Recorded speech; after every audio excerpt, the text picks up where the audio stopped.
के एपिसोड में आपका स्वागत है। रात शुरू हो चुकी है और आज का एपिसोड थोड़ा अलग होने वाला है। आज मैं आपको एक नहीं दो किस्से सुनाऊंगा। दोनों कहानियां पुरानी हैं, लेकिन उनमें एक ऐसी खामोशी है जो हमेशा से जवाब ढूंढ रही है।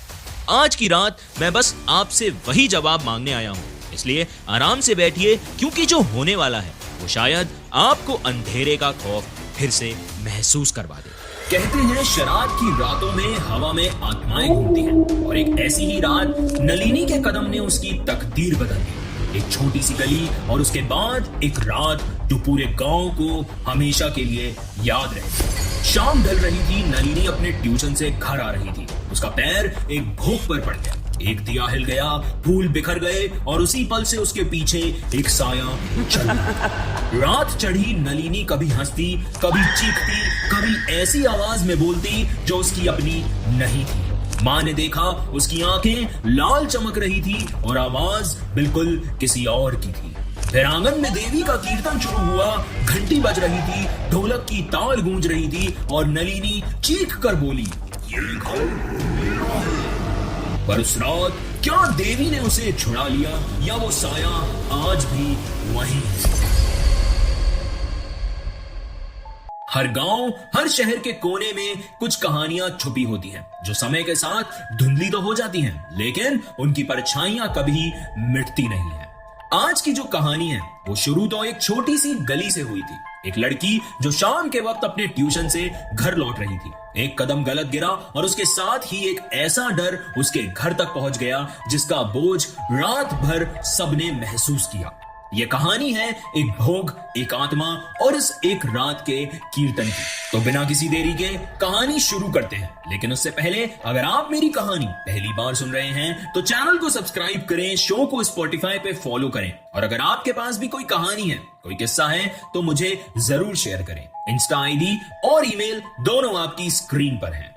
श्राद्ध की शाम थी, दिन भर की धूप अब नरम पड़ गई थी और हवा में एक हल्की सी ठंडक घुल रही थी। गांव की गलियों में गीली मिट्टी की खुशबू तरोताजा थी। नलिनी 17 साल की अपने ट्यूशन से लौट रही थी। उसका दिमाग अब भी ट्यूशन के सम्स में उलझा हुआ था, पर जैसे ही उसने कदम आगे बढ़ाए उसका पैर सीधा उस थाल पर पड़ गया। एक हल्की सी ठक की आवाज हुई, फूल बिखर कर गिर गए, दिया झपक गया, लौ एक पल के लिए धीमी पड़ गई, फिर अपने आप फिर से ठीक हो गई। उसी वक्त हवा में तेजी आ गई। गली के कोने के कुत्ते जोर जोर से भौंकने लगे और अगले ही पल सब कुछ चुप हो गया। दूर से एक उल्लू की आवाज सुनाई दी और वो भी अधूरी सी खत्म हो गई। नलिनी के पैरों से ठंडक ऊपर चढ़ गई थी। उसने पलट कर देखा, गली खाली थी। एक पल के लिए उसे लगा, उसका दिल तेजी से धड़कने लगा। खुद को समझाया कि बस अंधेरा है और कुछ नहीं, थोड़ी देर में मेरा घर आ जाएगा।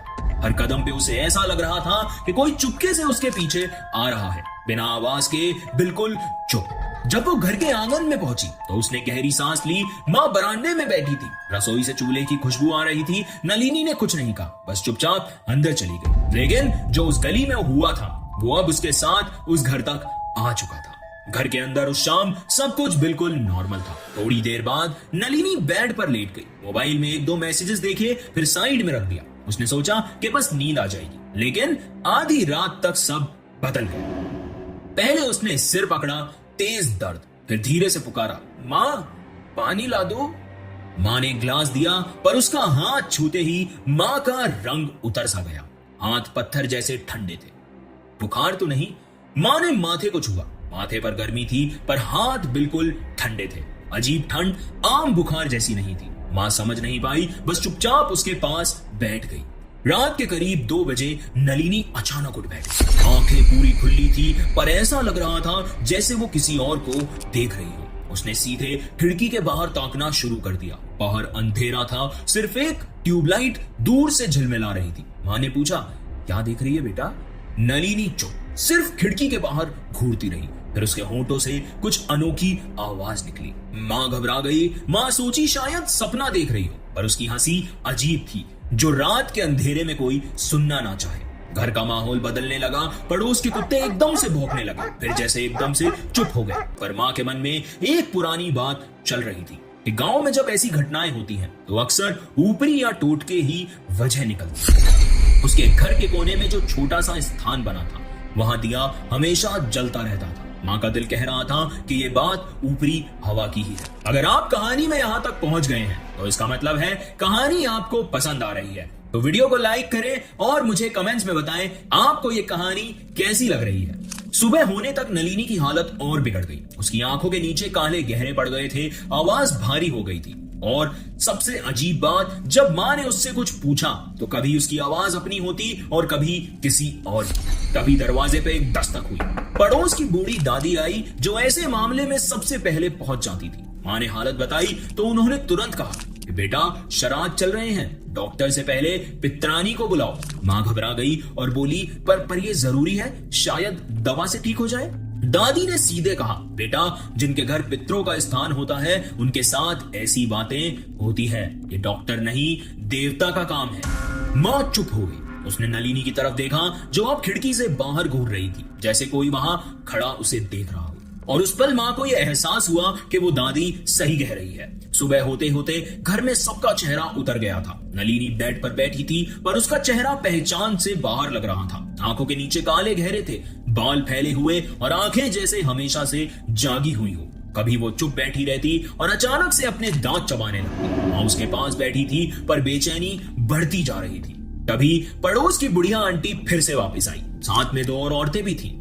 उन्होंने नलिनी को देखा और सिर्फ एक बात बोली, इस पर कोई साया है, इस घर की पित्रानी ही मदद कर सकती है। माँ ने पहले तो इग्नोर किया पर जैसे ही आंटी ने दोबारा पितरों का नाम लिया, एक ठंडी सी लहर माँ के शरीर में दौड़ गई। उन्होंने अपना दुपट्टा थोड़ा और कस के लपेटा और पितरों के स्थान की तरफ देखा। वही कोना, छोटा सा चौकी, ऊपर सफेद कपड़ा, एक पुरानी फोटो की तस्वीर और एक दिया जो कभी बुझने नहीं दिया जाता था। माँ को याद आया कि उनकी दादी अक्सर कहती थी जिनके घर में पितरों का स्थान होता है वहां वो हमेशा देखते रहते हैं और जब कोई परेशानी आती है तो वही मदद करने आते हैं। पड़ोस की बूढ़ी दादी ने कहा इस लड़की को ज्यादा देर ऐसे मत रहने दे, पित्रानी को बुला ले, उनके आने से सब सच सामने आ जाएगा। तभी नलिनी ने अचानक अपना सिर उठाया और एकदम से माँ की तरफ घूर कर देखने लगी। उसकी आंखें लाल सी चमक रही थी और फिर उसने एक आवाज निकाली जो उसकी अपनी नहीं थी, भारी गुस्से से भरी आवाज। हमारे खाने पर पैर रखा, अब इसे हम खाएंगे। माँ की रीढ़ की हड्डी ये सुनकर जम गई। उस पल उन्हें समझ आ गया कि अब बात उनके बस से बाहर है। उन्होंने आंखें बंद करके पितरों का नाम लिया और बस एक ही पल में सबके सामने सब कुछ बदल गया। माँ के हाथ ठंडे पड़ गए, चेहरा सफेद हो गया, आंखें ऐसी खुली कि जैसे कोई पुराना चेहरा उन्हें झांक रहा हो। उनकी आवाज बदल गई। वो माँ की कोमल आवाज नहीं थी, वो भारी, पुरानी और आदेश देने वाली थी। घर में बैठी औरतें संभाल नहीं पाई, एकदम पीछे हट गई। सबको समझ आया कि माँ में पित्रानी आ गई है। माँ या कह लो पित्रानी ने घूर कर सबको देखा और बोली, समझे नहीं तुम, इसने किसी के भोग पर पैर रखा है, रोटी चावल दिया, सबको बेइज्जती दी, भूखे को परेशान किया, इसकी ये हालत इसी वजह से है। उनकी आवाज घर में गूंज गई। छोटी छोटी बच्चियां रो पड़ी, औरतें अपने दुपट्टे में मुंह रखने लगी। एक ताई ने हाथ जोड़कर पूछा, अब क्या करना होगा माँ? माँ की आंखों में एक पल को आग सी चमक गई, जैसे कोई दैविक शक्ति उनके रूप में उतर आई। उनके होंठ अपने आप कांपने लगे, जैसे कोई और बोल रहा हो उनके अंदर से। रात के पहले पहर में देवी का कीर्तन करो, माँ को लाल चुनरी चढ़ाओ, दिया जलाओ, ढोल बजाओ। जब तक तुम लोग श्रद्धा से नाम नहीं लोगे ये साया जाने वाला नहीं। उनके बोलते ही हवा में एक भारी सा बोझ महसूस होने लगा, जैसे कमरा छोटा हो गया और सांस लेना मुश्किल। नलिनी तभी बेड पर जोर से हंसने लगी। वो हंसी जमीन के नीचे से निकली थी। उसने आवाज में कहा कि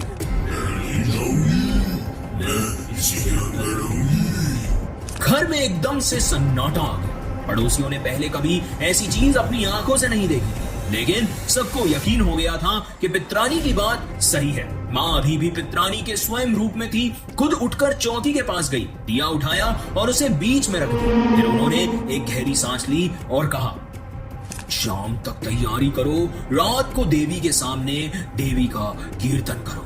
ये कहकर वो धीरे धीरे माँ के शरीर से निकल गई। माँ एकदम बेहोश जैसी हो गई और नीचे गिर गई। औरतों ने संभाला, पानी के छिड़के दिए। माँ जब होश में आई तो उन्हें कुछ याद ही नहीं था। बस एक थकान और आंखों में आंसू। उनके आसपास बैठी औरतों ने उन्हें संभाला और सब कुछ बताया। शाम ढलते ही पूरे गांव में एक अजीब सी एक्टिविटी शुरू हो गई। हर गली से लोग चुप चुप कर देख रहे थे कि नलिनी के घर क्या होने वाला है। दिन भर की खबर पूरी बस्ती में फैल चुकी थी कि नलिनी पर साया है और आज रात उसके यहाँ देवी का कीर्तन होगा। गांव के बुजुर्ग लोग जानते थे कि देवी का कीर्तन आम चीज नहीं थी। उनके घर की पित्रानी ने खुद आके ये आदेश दिया था और जब एक बार पितृ कुछ कह दें तो वो काम पूरी आस्था और मन से करना होता है। आंगन को पहले साफ किया गया। आंगन के बीच एक चौकी बनाई, ऊपर सफेद कपड़ा बिछा दिया। चौकी के चारों तरफ छोटे दिए रखे गए जो अभी बुझे हुए थे। एक तरफ पेठा बनाया गया जहां नलिनी को बिठाया जाने वाला। माँ जो दिन में बेहोश थी अब संभल चुकी थी। चेहरे पर अजीब सा सुकून था, बोझ भी और कुछ शक्ति भी। पड़ोस की औरतें एक एक थाली में लाल फूल, हल्दी, कुमकुम, नारियल और हलवा पूरी लेकर आई थी। कोई लाल अगरबत्ती लाया तो कोई दिया तो कोई ढोलक तो कोई मंजीरे। सबको मालूम था कि आज कोई हंसी मजाक नहीं, सिर्फ देवी का कीर्तन होगा। घंटी की गूंज होगी और भजनों का सुर। नलिनी को आंगन के एक कोने में बिठाया गया। उसके कपड़े बदलकर एक सफेद दुपट्टा डाल दिया गया, जैसे उसे अलग किया गया हो सबसे। उसकी आंखें थकावट से बंद थी, पर कभी भी वो अचानक खुलती और सीधे किसी ना किसी की तरफ घूरने लगती। उस नजर में ऐसा लगता था जैसे किसी और की आंखें उसके अंदर से बाहर झांक रही हो।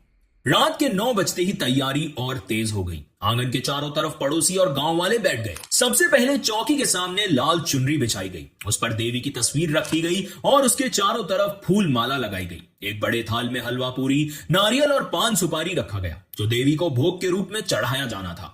कुमकुम और हल्दी के टीके चौकी के कोने पर रख दिए गए। जब सब तैयार हो गया तो घंटी बजाना शुरू हुआ। उसकी गूंज आंगन में फैल गई। साथ ही लाल अगरबत्ती जलाई गई जिसका धुआं धीरे धीरे हवा में घुलने लगा था। ढोलक की हल्की ठप ठप शुरू हुई और औरतों ने एक सुर में देवी के कीर्तन गाने शुरू कर दिए। मंजीरों की छन छन, ढोलक की ताल और भजनों की आवाज मिलकर एक ऐसा माहौल बना रहे थे जैसे गांव उस चौकी के आसपास ही सिमट गया हो। पहले दिया जला, फिर फूल चढ़ाए गए और एक एक करके भोग की चौकी सामने रखी गई। हर अर्पण के साथ लोगों ने जोर से जय माता दी की आवाज लगाई। आंगन की हवा बदल गई। अब सिर्फ भजन, घंटी और देवी का नाम वहां गूंज रहा था। माँ ने अपने दुपट्टे को सिर पे रखा और देवी का नाम लेकर चौकी के पास बैठ गई। उनके आसपास औरतें बैठी थी जो साथ साथ कीर्तन गा रही थी। नलिनी बेचैन थी, कभी जमीन पे उंगली से घेरा बनाती तो कभी अपने आप से कुछ बोलती जो कोई समझ नहीं पाता। कभी वो अचानक खुद से हंसी छोड़ देती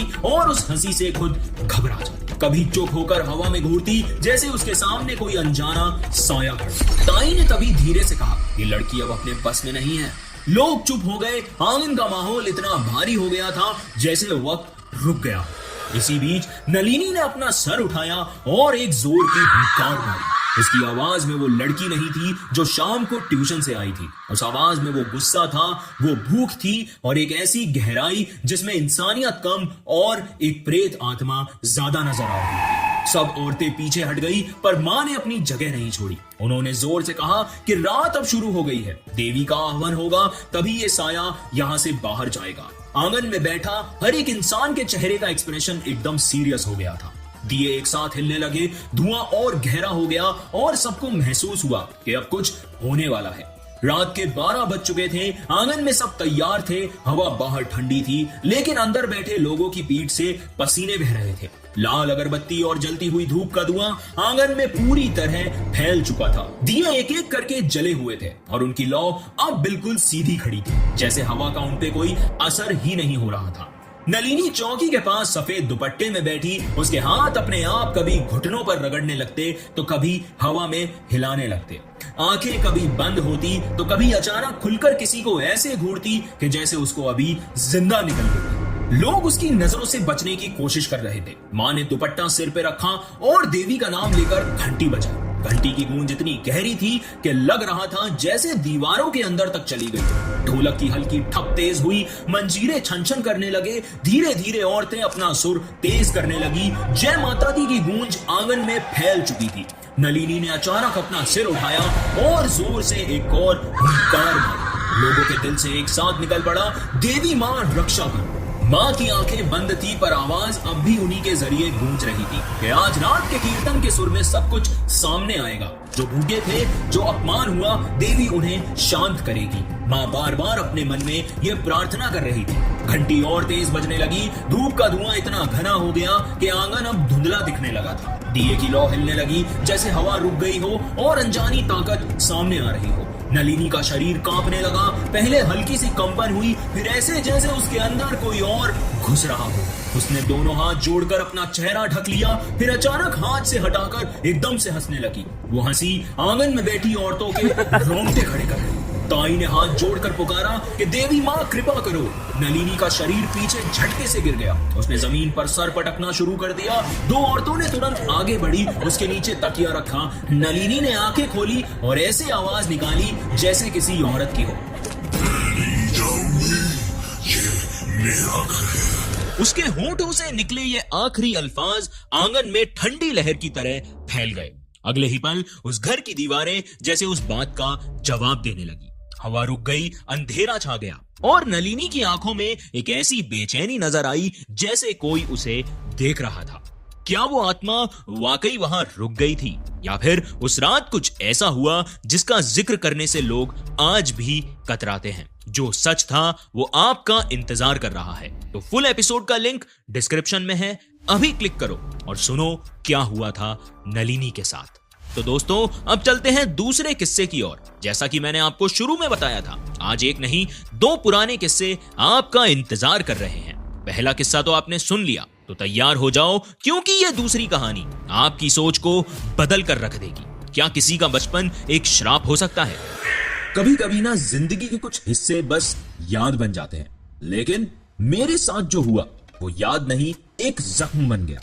आज भी जब रात के 2 बजे का घंटा बजता मेरी सांस अटक जाती है। हर दरवाजा, हर आवाज मुझे वापस खींच ले जाती है उस हवेली के अंधेरों में। वहां मैं सिर्फ रहने गया था, पर वापस लौटा तो एक सच लेकर, जो लोगों को या तो झूठ लगा या फिर पागलपन। लेकिन मैं झूठ नहीं बोलता, मैं हूँ जीतू और ये मेरी कहानी है। एक ऐसी कहानी जहाँ किसी की मौत से ज्यादा किसी के जिंदा रूह ने मुझे बर्बाद कर दी। ये कहानी है जीतू, एक ऐसे लड़के की जो एक ब्राह्मण परिवार में पैदा हुआ, लेकिन जिसका बचपन धर्म, दोष और अंधविश्वास में ही खो गया, जिसे रक्षा के नाम पर तोड़ दिया गया और शांति के लिए आजादी छीन ली गई। पर यह कहानी सिर्फ एक परिवार के पुराने रिवाजों की नहीं है।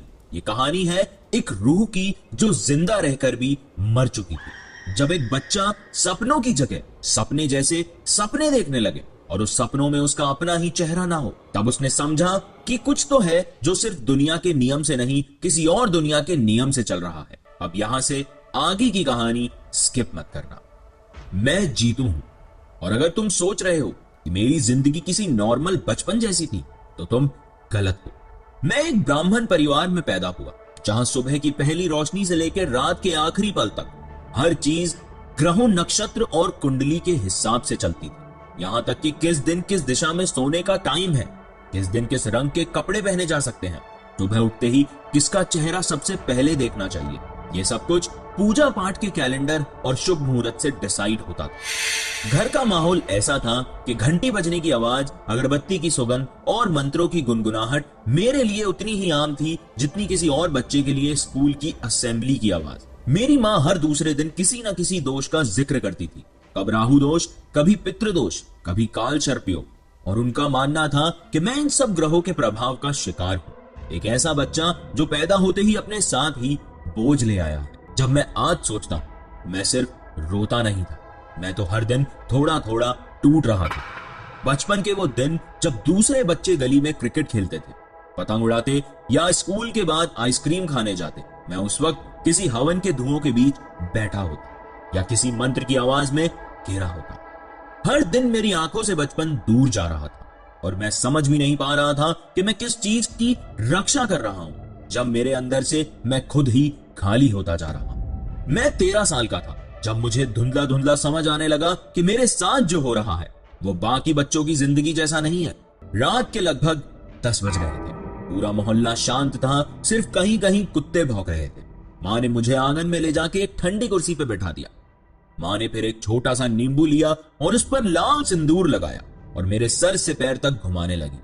हर घूमते चक्कर के साथ मेरी माँ के होंठ हिलते थे, पर आवाज बहुत धीमी, जैसे कोई मंत्र बोल रही हो। फिर उस नींबू को एक दिए में रख तेल डाल के जला दिया और कह दिया कि अब बुरी चीज छूट जाएगी बेटा।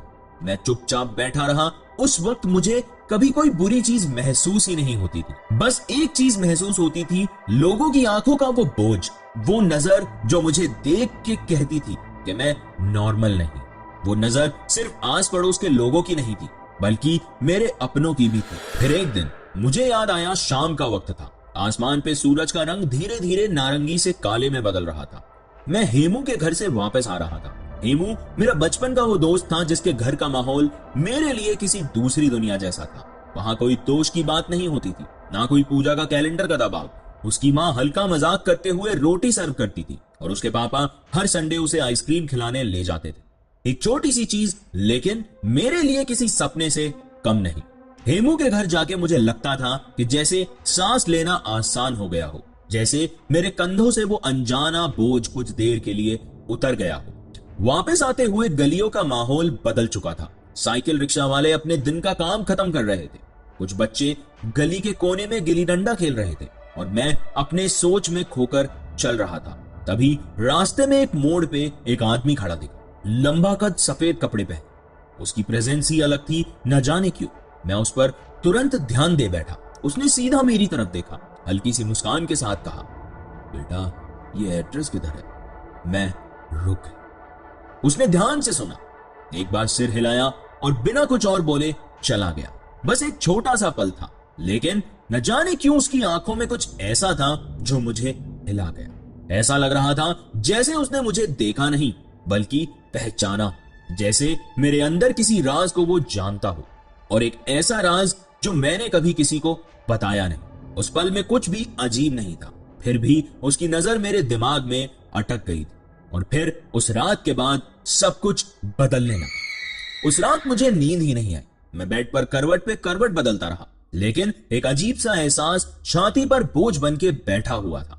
मुझे ऐसा लग रहा था जैसे कोई मेरे कमरे के कोने में चुपचाप खड़ा है, मुझे बस देख रहा है। पहले तो मैंने अपने आप को समझाया कि शायद ये मेरा वहम है या दिन भर की थकान का असर, लेकिन जैसे जैसे रात बढ़ रही थी वो एहसास ज्यादा गहरा होता जा रहा था।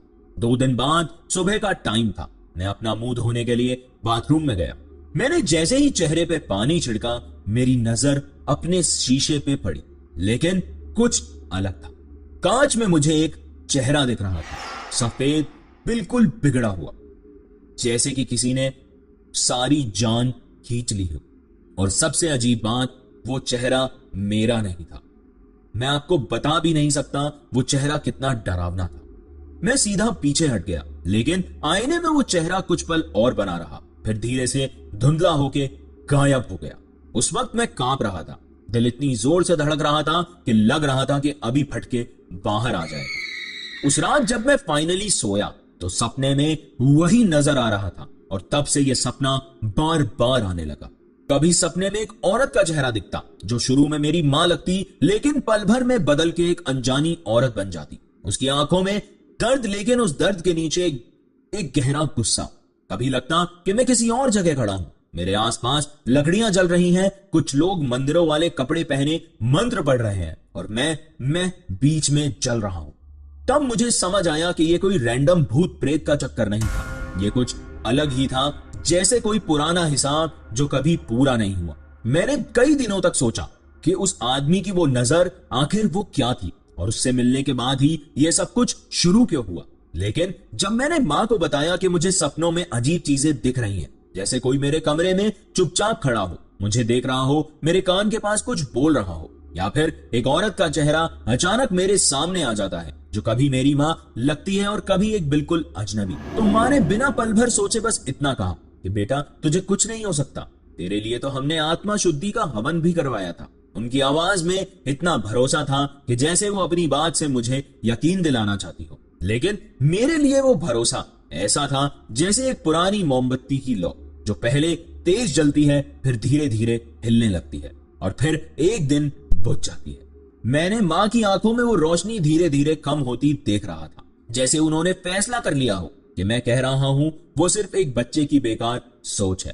मां धड़कते हुए दिल के साथ आगे बढ़ी, उनकी आवाज हल्की सी कांप रही थी। वो बोली कि बेटा कहां था तू? उनके शब्द सीधा मेरे दिल तक आए, लेकिन मेरे कहने का मतलब शायद उनकी समझ के बाहर था। मां की आंखों में सिर्फ उलझन थी, जैसे उनके दिमाग ने मेरी बात को पकड़ना चाहा हो, लेकिन उनके दिल ने उन्हें रोक लिया हो। पिताजी बस चुपचाप मुझे देख रहे थे, जैसे मेरे अंदर उन्हें कुछ दिख रहा था जो उन्होंने पहले कभी देखा नहीं था। और मुझे एक अजीब सी शांति महसूस हो रही थी, जैसे एक लंबे इंतजार का अंत हो गया हो, जैसे मैं वापस आने की सिर्फ एक्टिंग नहीं कर रहा था, मैं वाकई में अपनी जगह पर लौट आया था। मेरे अंदर एक आवाज थी, पुरानी, गहरी, थोड़ी ठंडी सी, और जो कह रही थी कि अब तू अकेला नहीं। और इस बार मैंने उस आवाज को चुप कराने की कोशिश नहीं की, मैं उसे सुनता रहा, ध्यान से, बिना पलके झपकाए। उसी हफ्ते अमावस्या थी, वो रात जो बचपन से मेरे लिए सिर्फ एक चीज का मतलब रखती थी। घर में एक्स्ट्रा पूजा, ज्यादा दिया बत्ती और माँ के चेहरे पे एक छुपी सी टेंशन। लेकिन इस बार हवा ही अलग थी। सुबह से माँ चुपचाप कर कुछ सामान इकट्ठा कर रही थी। उनके पैर हल्की सी घबराहट के साथ चल रहे थे, जैसे कोई तैयारी चल रही हो जो मैं समझ नहीं पा रहा था। शाम को उन्होंने बस एक लाइन कही, एक पूजा और करवानी पड़ेगी जीतू, इस बार सब कुछ सही हो जाए।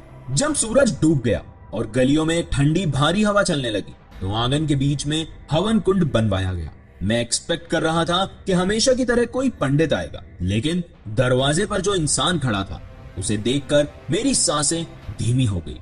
काले कपड़ों में सिर्फ एक मोटी रुद्राक्ष की माला गले में, और आंखों में एक ऐसी शांति जो ज्यादा देर तक देखने पर बेचैन कर दे। एक तांत्रिक था वो।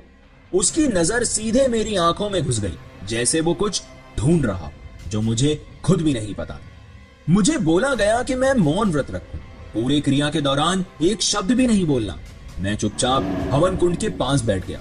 सामग्री के बीच मेरी नजर एक लाल सिंदूर के गीले लेप पे जाके रुकी। उसकी खुशबू बहुत तेज थी। उसके आसपास कई चीजें रखी थी, और वहीं एक पुरानी फोटो थी, धुंधली, काली सफेद, जिसमें एक औरत का चेहरा था जो मैंने पहले कभी नहीं देखा, और सबसे पीछे एक छोटी सी कांच की बोतल जिसमें मेरा खुद का खून था, मेरे हाथों की नसों से निकाला हुआ, अब सूखते हुए लाल रंग में बदल रहा था। उस पल मेरे अंदर एक अजीब सा एहसास हुआ, जैसे हवन की ये आग, ये मंत्र, ये सामान मेरे लिए नहीं था, ये किसी और के लिए था, कोई जो मेरे अंदर छुपा बैठा था, चुपचाप मेरी सांसों के साथ सांस ले रहा था। और उस रात मुझे पहली बार लगा, शायद मैं सिर्फ अपने लिए पूजा नहीं कर रहा था, मैं किसी और की क्रिया का हिस्सा बन गया था।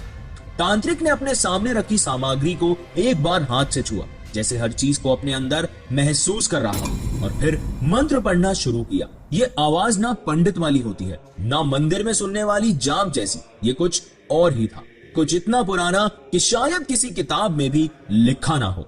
उसकी हर धुन, हर उच्चारण एक अजीब गुनगुनाहट के साथ मेरे सीने तक उतर रहे थे। मुझे समझ नहीं आ रहा था कि वो किस भाषा में क्या बोल रहा है, लेकिन मेरी सांसें उसी के रिदम पे चल रही थी, जैसे मैं उसका हिस्सा हूं, जैसे मेरे अंदर की कोई पुरानी याद उसके शब्दों से जाग रही थी। माँ एक कोने में बैठी थी, हवन की लाल तेज आग उनके चेहरे पे पड़ रही थी। उन्होंने हल्की आवाज में पूछा, बाबा ये कौन सी पूजा है? तांत्रिक ने मंत्र रोककर अपना सिर उठाया। उस पल में मैं बस उसकी आंखों को देख रहा था, और मेरी रीढ़ की हड्डी तक ठंडी हो गई। उसकी एक आंख बिल्कुल सफेद थी, जैसे दूध में डूबी हो, और दूसरी बिल्कुल काली, ऐसी काली कि आग भी उसमें दिखाई ना दे, जैसे वो एक साथ दो जगह देख रहा हो, एक यहां और एक कहीं और। उस पल मुझे लगा जैसे हवन कुंड की आग मेरी आंखों के सामने से धीरे धीरे धीमी हो रही है, जैसे कोई उसकी रोशनी खींच रहा है। आंगन में थोड़ी देर के लिए ऐसा अंधेरा छा गया जो सिर्फ मैं महसूस कर रहा था, और तब बिना किसी अपनी मर्जी के, बिना सोचे मेरे होंठ खुल गए। मैंने बोलना शुरू कर दिया, ऐसे शब्द, ऐसे वाक्य जो मैंने कभी सीखे भी नहीं। हर लफ्ज मेरे गले से निकल के आंगन की हवा में घुल रहा था, लेकिन वो मैं नहीं था जो बोल रहा था। मेरे अंदर कोई और था जो पहली बार अपनी आवाज निकाल रहा था।